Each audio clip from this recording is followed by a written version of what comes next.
Hi, readers. You guys have been doing such an awesome job in your nonfiction reading. Now, as you know, we've been learning a lot about text structures. So let's review what we learned so far, and then I'll talk about what we are going to do today. So far, we've learned about 3 different text structures. We've learned about boxes and bullets, sequential, and most recently, compare-contrast. Remember, boxes and bullets is when we have our main idea and supporting details. Remember, the main idea is not just a topic, it's really an idea, like a statement about something.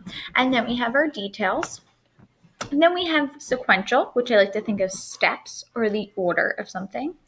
And then most recently, we learned about compare and contrast.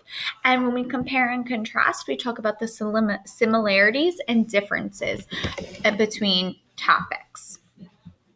Remember, we talked about when looking for compare and contrast text structures, it's really important to look for some keywords. So let's take a look at those to help remind us of what those are.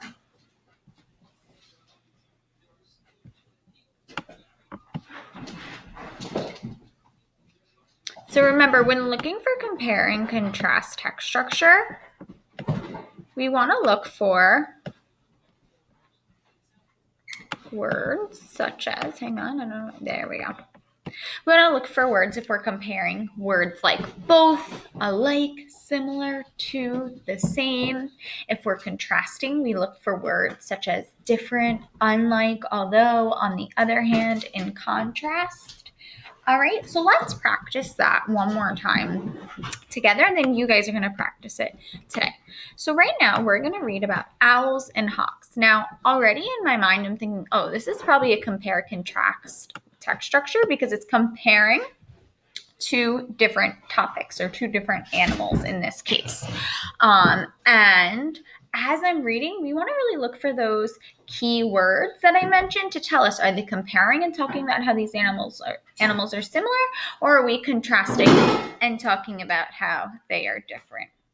Sorry, Clover just knocked over a water bottle. All right, hawks and owls.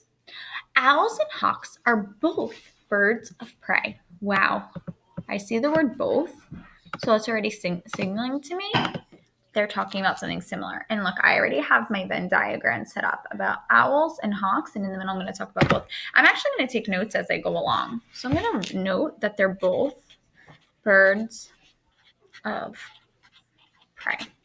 And remember, I put that in the middle because that's how they're similar. These birds eat meat only, so they are carnivores. Great. They're talking about both of them, so I'm going to write carnivores.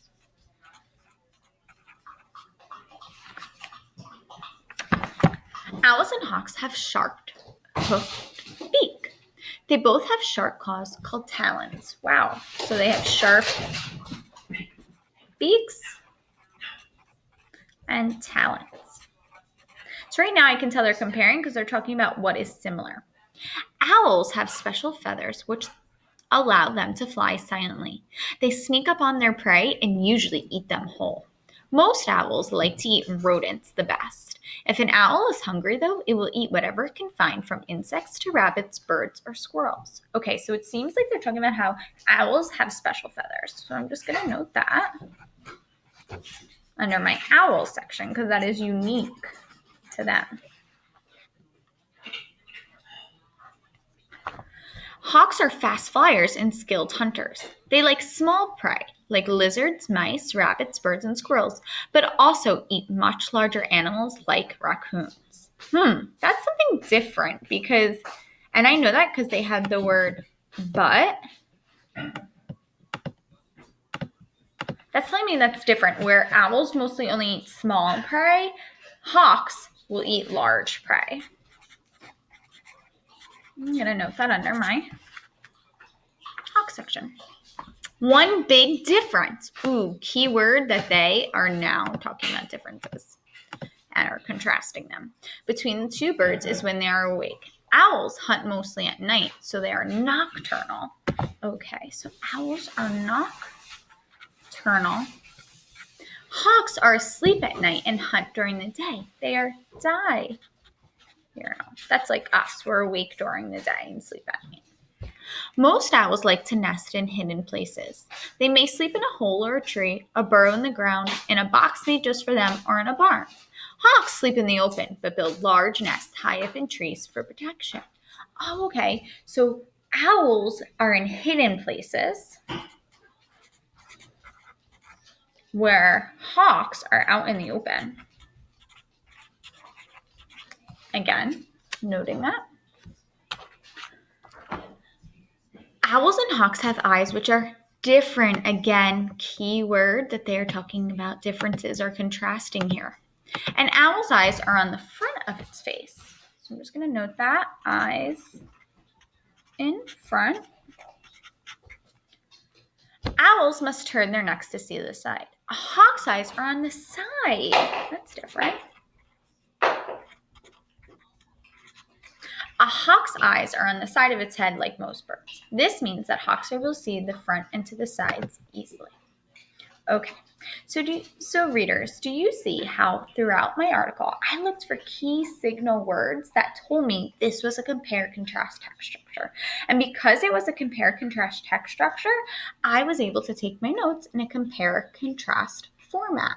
Remember, we call these Venn diagrams. They help us compare and contrast, talk about differences and similarities.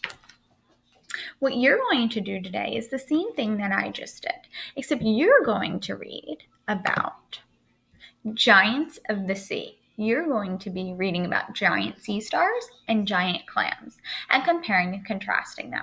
So as you read this article today, I want you to look for those key words that signal. Are we comparing here, or are we contrasting? Are we talking about how they're similar or how they're different? After you read the article, the nonfiction text about the giants of the sea, you will then complete your own Venn diagram, comparing and contrasting like I did. All right, readers. So remember, today and every day, nonfiction researchers look for text structure and then take their notes in that same text structure. All right, off you go.